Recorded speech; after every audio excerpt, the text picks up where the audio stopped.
মজুমদার আমাদের সব মালের ট্রেক বন্ধ করে দিয়েছে। শত্রুঘ্ন মজুমদার উনি হলেন আমাদের ভগবান। কি বলবি? মালের ট্রেক বন্ধ করে দিয়েছে।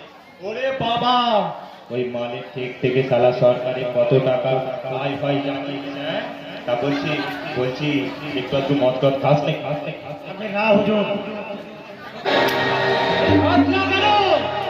জানিস না তোরা যদি মদ না খা তাহলে সারা মদ তৈরি হবে না, আর মদ তৈরি না হলে সরকারের আয় হবে না, আর সরকারের আয় না হলে আমার বেতন হবে না। 70 তুই হচ্ছিস সারা দেশের 70। মাঝে মধ্যে মদ খায়। বলে মদ কেন খাস? জানিস না, মদ খেলে লিভার খারাপ হয়ে যায়, আর একবার যদি তোর এই লিভারটা খারাপ হয়ে যায় তাহলে সারা পায়ের ঘাম মাথার ঘাম পায়ে ফেলে যতগুলো টাকা রোজগার করেছি সব তো সালা চলে যাবে ওই ডাক্তারের গপ্পে। 70